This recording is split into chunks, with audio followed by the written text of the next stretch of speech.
50 speedboats. That's Iran's opening wave at the Strait of Hormuz. Not missiles, not aircraft. 50 crewed vessels, each carrying anti-ship missiles, torpedoes, or enough explosive to put a hole in a destroyer hull. 50 boats hitting from every compass point at once, forcing every Aegis system on every destroyer in the strike group to track, classify, and respond to 50 separate threat vectors simultaneously. Add 6,000 sea mines pre-positioned across 21 nautical miles of choke point. Add Khorramshahr 4 ballistic missiles traveling at Mach 5, faster than any interceptor in the current inventory, can reliably track at close range inside the Strait's firing geometry. Add shore-based Noor anti-ship missiles with a 170-kilometer range, tucked into hardened positions in the Zagros foothills. On paper, this is the scenario that keeps carrier strike group commanders awake at 3 in the morning. On paper. The contest at the Strait of Hormuz wasn't decided this week. It wasn't decided last month. The kill chain that ends Iran's naval strategy was built, verified, and loaded 18 months ago. Tehran is still rehearsing for a confrontation the United States Navy already finished. Here's the map. The Strait of Hormuz is, by any geometric measure, a nightmare for a surface fleet. 21 nautical miles at its narrowest point. That's not a body of water. That's a corridor. And in a corridor, the attacker chooses where the walls are. Iran has understood this for 40 years. The IRGC Navy, the Islamic Revolutionary Guard Corps Naval Forces, was specifically designed for this geometry. Not to fight a conventional naval battle. To deny, to mine, to swarm, and to exhaust a technologically superior adversary through attrition mathematics. That strategy runs on 3 components, and each one exploits a specific vulnerability in how the U.S. Navy is built. First, the swarm. IRGC fast attack craft, Baghamar speedboats, Siraj-class vessels, converted civilian platforms rigged with missiles and torpedoes, are cheap, fast, and designed to be expended. A single Baghamar costs approximately $50,000. It doesn't need to sink a carrier. It needs to force the carrier strike group to expend a $5.3 million SM-6 interceptor to stop it. Run that long enough, and the math breaks in Iran's favor. 100 speedboats neutralized. Cost to Iran, $5 million. Cost to the U.S. Navy, $530 million in interceptors alone. That's not a battle. That's a tax. Second, the minefield. The Strait of Hormuz has been surveyed, mapped, and pre-positioned by Iranian mine warfare assets over 2 decades. Iran's Kilo-class submarines, based at Bandar-e Jask, carry MDM-6 influence mines and can operate submerged for extended periods without acoustic detection. 6,000 mines across 21 nautical miles of navigable water makes every transit a probability problem, and probability problems compound. Third, the missile umbrella. The Khorramshahr 4 ballistic missile, with its claimed hypersonic glide phase at Mach 5, is a genuine challenge for existing point defense architecture. The SM-3 Block 2A was engineered for exo-atmospheric intercept. It performs best with time and favorable geometry. In the confined firing envelopes of the Strait, neither condition is guaranteed. Shore-based Noor anti-ship missiles, reverse-engineered from the Chinese YJ-82, range 170 kilometers, add a saturation layer that compounds the ballistic threat from below. On paper, swarm plus mines plus ballistic missiles plus shore batteries equals a corridor. The U.S. Navy cannot transit without accepting catastrophic attrition. That's the scenario Iran built. That's the scenario Iran rehearses. And here's what makes this worth taking seriously. Every component of that strategy assumes the U.S. Navy will fight the battle Iran has designed. It won't. What does the actual answer to Iran's Hormuz strategy look like? The standard answer is defensive. It rests on 2 assumptions.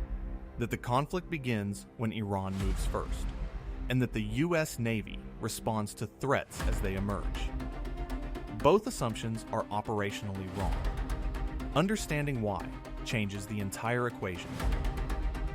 The Phalanx CIWS, the close-in weapon system installed on every major surface combatant in the fleet, fires the M61 Vulcan cannon at 3,000 rounds per minute.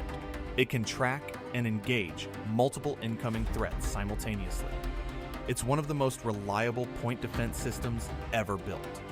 Against one speedboat, decisive. Against 50 speedboats arriving from 50 different vectors simultaneously. A magazine that runs dry in under 90 seconds. Then, reload time, 4 minutes minimum. The Phalanx isn't a failure. It's doing exactly what it was designed to do. But the math of 50 simultaneous targets reveals the structural constraint. 4 minutes of silence after the magazine empties is 4 minutes where the defensive perimeter depends entirely on other systems. The SM-2 and SM-6 missiles in the vertical launch system step in, but at $5.3 million per shot, the economics of sustained engagement rapidly become unsustainable. If Iran can generate a sustained swarm rate that forces the strike group to expend interceptors faster, then the resupply chain can replace them. The strategy achieves its objective. Not because Iran wins the naval battle, because Iran makes the battle too expensive to sustain politically. I spent time going through the post-exercise reports from Pacific Fleet's swarm simulation assessments, and one detail kept nagging at me. The inflection point in the defensive math arrives not when the ship runs out of missiles, but when the commanding officer starts rationing. That cognitive load, the decision of whether a specific speedboat warrants a $5 million response, is itself a weapon in Iran's tactical design. Decision fatigue compounds. Command cycles slow. The human in the loop becomes the limiting factor, not the hardware. Now the mine problem. Mine countermeasures are among the most labor-intensive, time-consuming, and high-attrition operations in naval warfare. The MH-53E Sea Dragon helicopter, the Navy's primary airborne mine countermeasures platform, can clear approximately 1 nautical mile of lane per hour under favorable weather and threat conditions. Against 6,000 mines across 21 nautical miles of navigable corridor, you're looking at weeks of sustained operations, conducted under fire, against an adversary who can remine cleared lanes faster than the clearance rate achieves. The traditional approach to mine countermeasures is reactive. Clear the mines that are present, maintain the lane, continue the transit. In the Strait of Hormuz, with Iranian shore batteries within visual range and IRGC fast boats operating from every inlet on the northern coast, that approach is operationally untenable. We told you 3 episodes ago how the littoral combat ship was specifically engineered to address this with its mine countermeasures mission package. What we didn't show you then was why the Navy stopped treating the LCS as its primary answer to the Hormuz mine threat. That's where the equation gets interesting. The pattern that emerges when you map the failure modes of each defensive system isn't a list of underperforming weapons. It's a structural problem. The defensive posture requires the U.S. Navy to fight Iran's battle, on Iran's terms, in Iran's geography, against a threat architecture specifically engineered to exhaust American defenses over time. Every dollar of defensive response generates a cost-exchange ratio that favors the attacker. That's not a limitation of specific systems. That's a signal about the entire doctrinal framework. When the defensive equation looks this unfavorable, the answer isn't to build better defenses. It's to eliminate the need for defense entirely. Drop equation in the comments if this cost asymmetry analysis changes how you've been thinking about Hormuz, the mine problem, the swarm problem, the ballistic missile problem.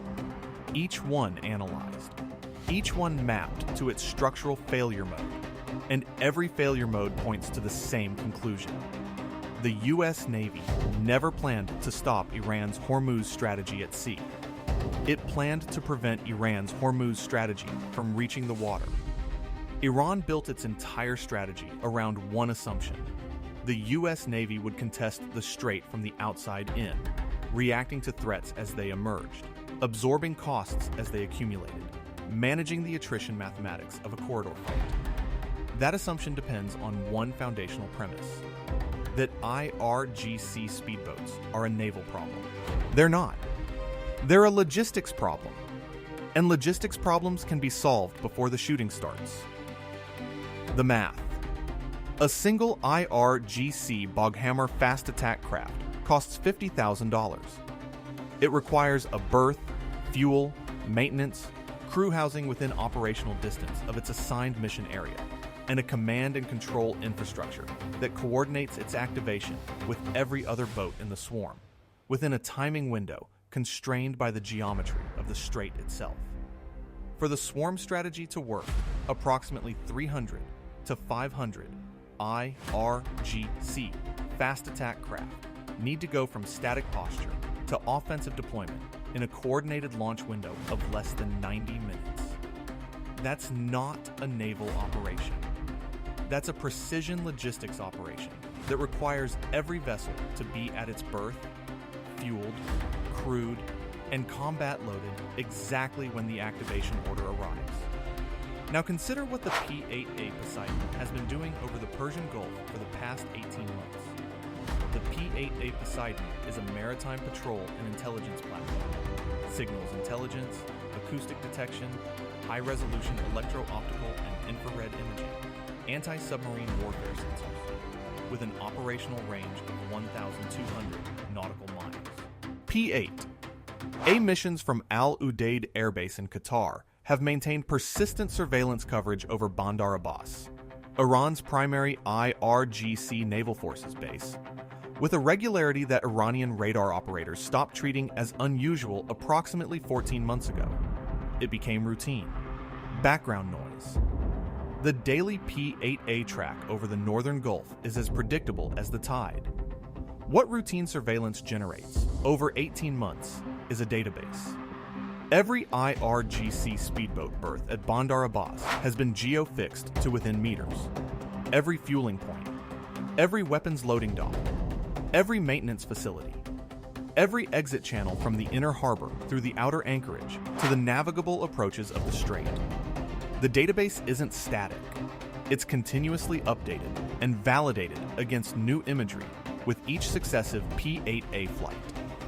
Any change in posture, any reactivation of a facility that had gone dark, any new construction, all flagged, assessed, and incorporated. The same process was applied to Bandar-e Jask, the submarine base where Iran's 3 remaining Kilo-class submarines are home-ported. Kilo submarines are acoustically exceptional. The Russians called them the black hole, and that assessment is accurate.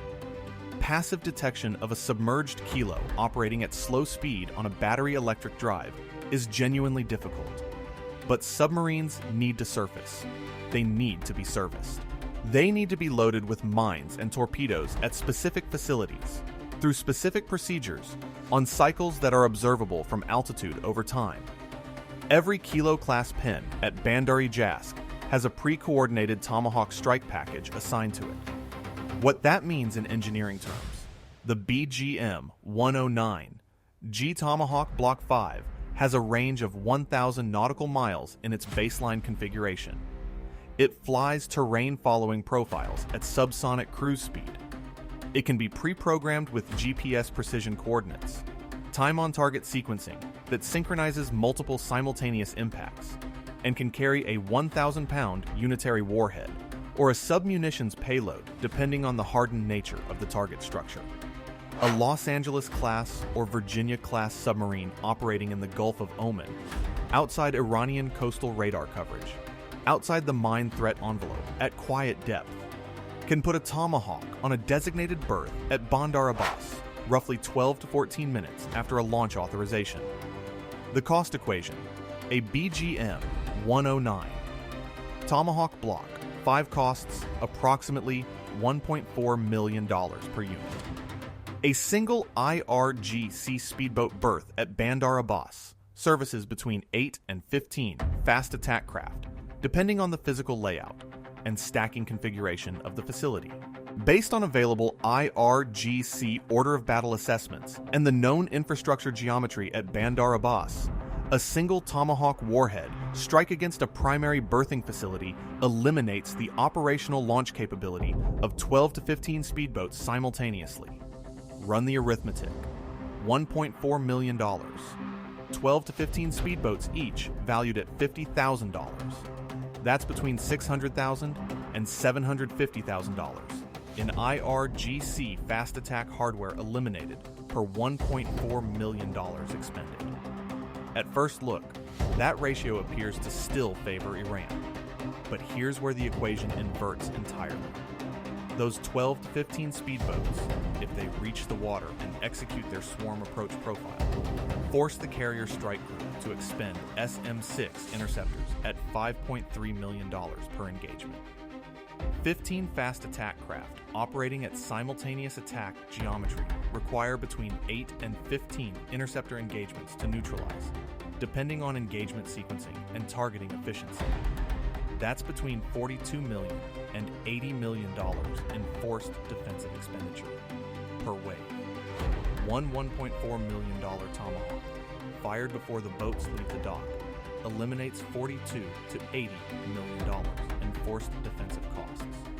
The cost ratio flips from 100 to 1 in Iran's favor to approximately 30 to 1 in the Navy's favor.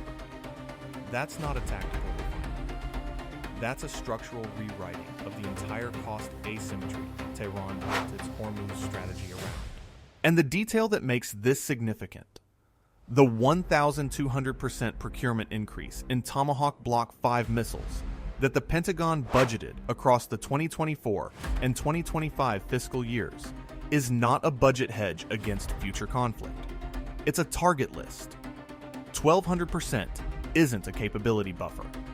It's enough ordnance to strike every geo-fixed IRGC naval facility at Bandar Abbas, every submarine pen at Bandar-e Jask, every documented Khorramshahr 4 silo location, every shore battery emplacement with a confirmed firing solution on the strait, simultaneously with redundant coverage in a single coordinated time-on-target strike sequence, and still carry substantial inventory for follow-on assessment and restrike. Subscribe to Navy Strike Force. We don't celebrate weapons. We calculate whether they work. The Khorramshahr 4 silo locations were the hardest intelligence problem in this entire equation. Iran's ballistic missile program disperses its launchers across road mobile platforms, deeply buried underground facilities with blast-rated reinforced doors, and what signals intelligence analysts classify as dual-use infrastructure. Facilities that appear to serve civilian or commercial functions until they transition to a military posture. Mapping static silos is tractable with persistent overhead surveillance. Mapping road mobile launchers is a different problem.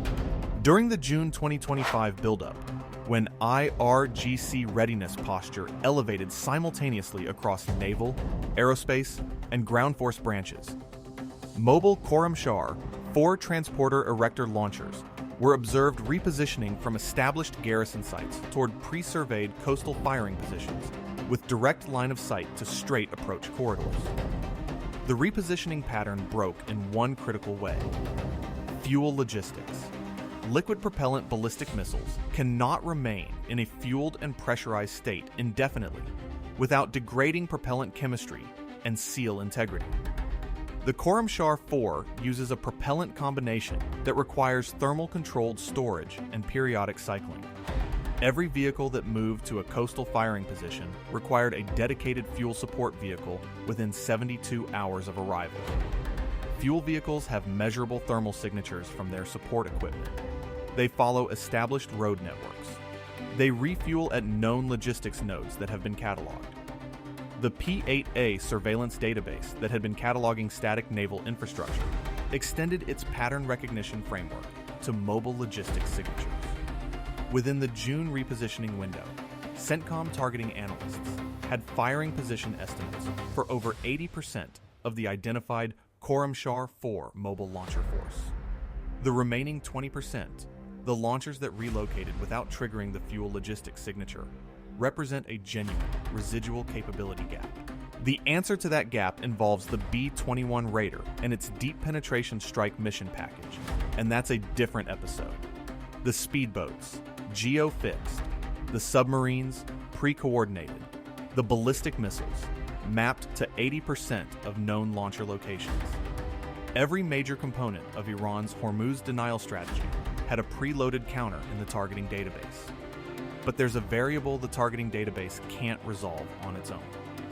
Iran's strategy doesn't require Iran to fire first.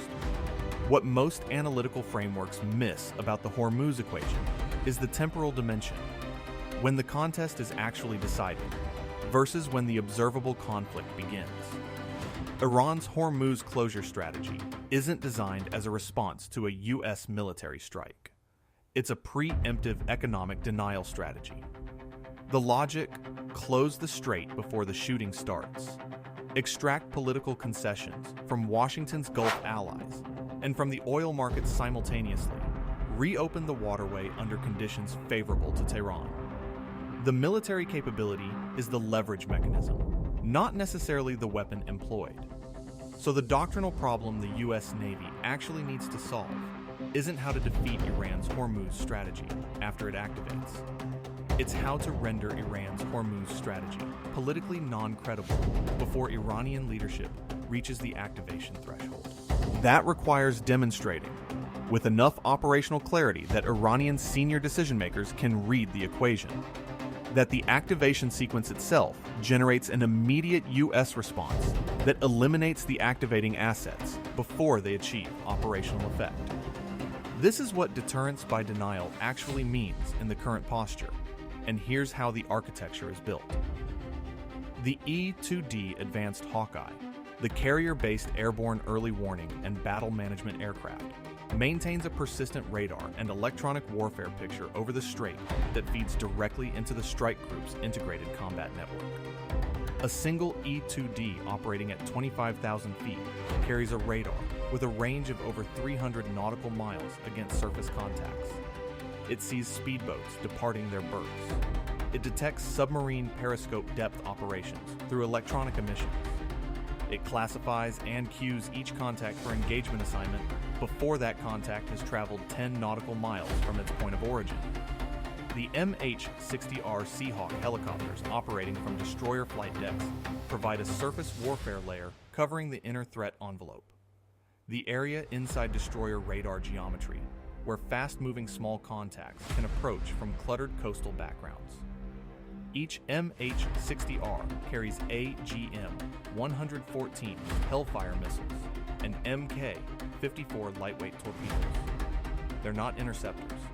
They're hunters operating on pre-assigned patrol sectors. The F/A 18E/F Super Hornets off the carrier flight deck carry AGM-154 joint standoff weapons for hardened land targets, and AGM-88 harm anti-radiation missiles for shore-based radar and fire control systems. The harm engagement sequence against documented Iranian Noor anti-ship missile batteries follows an automated emission detection and firing cycle. Radar emission detected, frequency signature classified against the known Iranian emitter library, harm fired, fire control radar neutralized. From emission detection to impact, under 4 minutes under normal atmospheric conditions. The part that doesn't make sense until you understand the integration architecture. Each of these platforms isn't operating as a standalone weapons system. It's a sensor shooter node in a networked common operational picture. The Aegis combat system on the lead destroyer sees what the E-2D sees. The submarine off Jask has access to the same surface picture the strike group is building. The Tomahawk pre-coordination packages aren't sitting in a planning database awaiting an execute order to climb through the command chain in real time. They are pre-delegated. Pre-delegation means that specific observable IRGC actions, defined readiness posture transitions that cross documented activation thresholds, Authorize launch execution without requiring the decision sequence to escalate from submarine captain to fleet commander to CENTCOM to the National Command Authority in real time. The pre-delegation framework converts the U.S. response timeline from hours, which is what a political authorization process requires, to minutes, which is what the targeting geometry allows. Iranian military planners are aware of this framework. They've been aware of it since its parameters became observable through U.S. exercise patterns and operational posture changes approximately 18 months ago. This tells us something about how modern deterrence actually works. Possessing the capability to respond lethally isn't enough.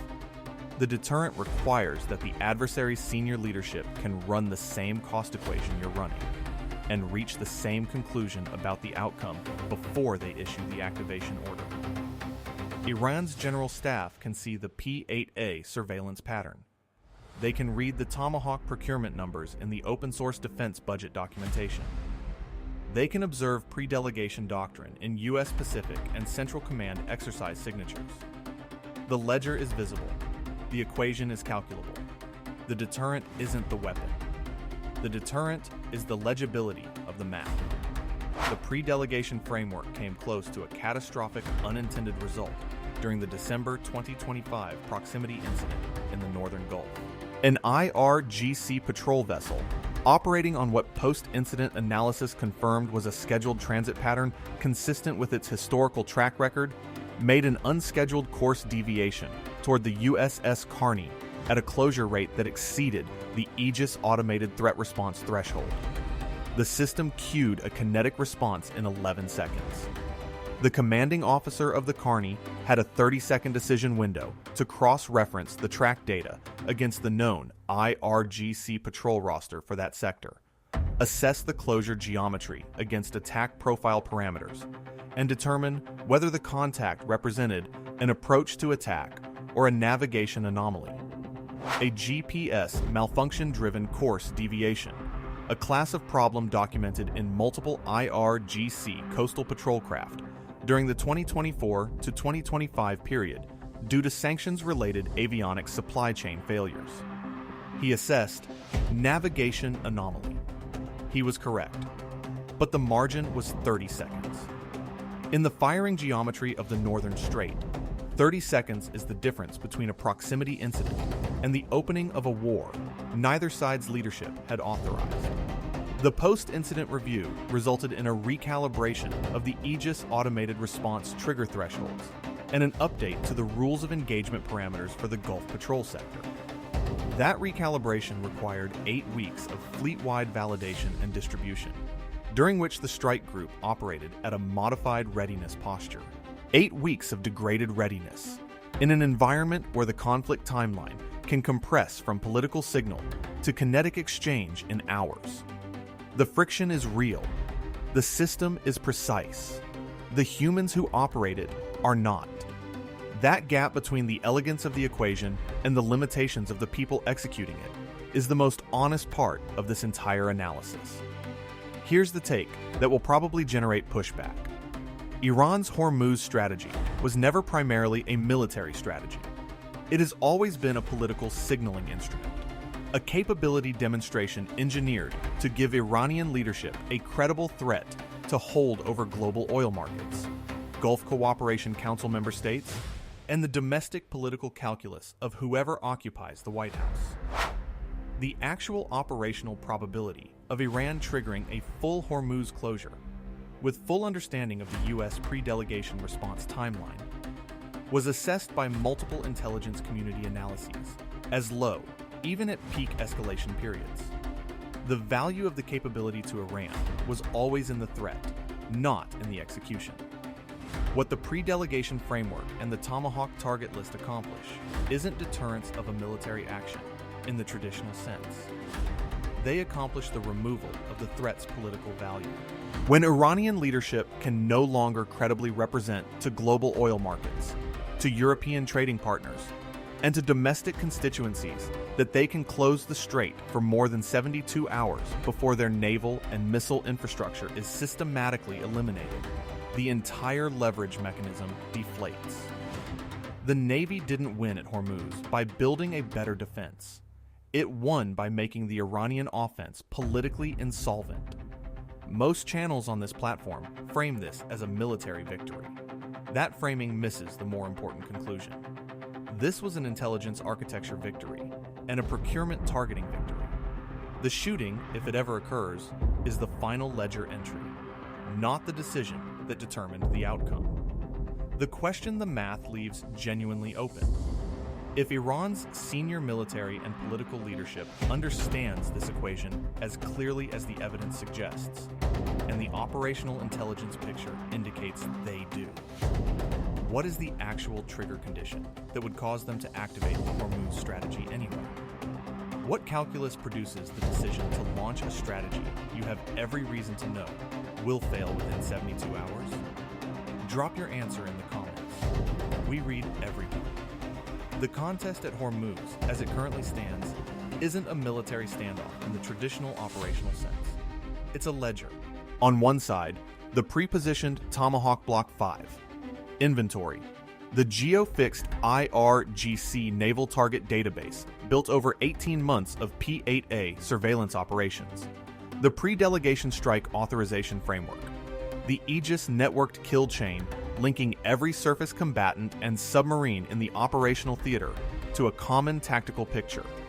On the other side, an IRGC naval forces fast attack fleet that hasn't meaningfully upgraded its core swarm platform in 8 years.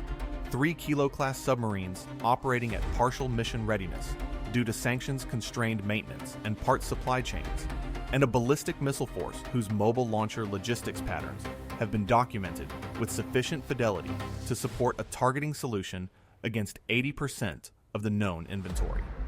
The ledger doesn't favor Iran. But there's a variable no weapon system on the US side of that ledger can address directly. Iran isn't preparing to fight the US Navy in a conventional naval engagement. It's preparing to outlast American domestic political will. The current Gulf deployment, 2 carrier strike groups, the amphibious ready group, the submarine patrol rotation, and the persistent P-8A surveillance architecture, costs approximately $4.8 billion per month to maintain at current readiness levels. That number has a constituency in the United States Congress, and that constituency grows more vocal with each passing month of deployment extension.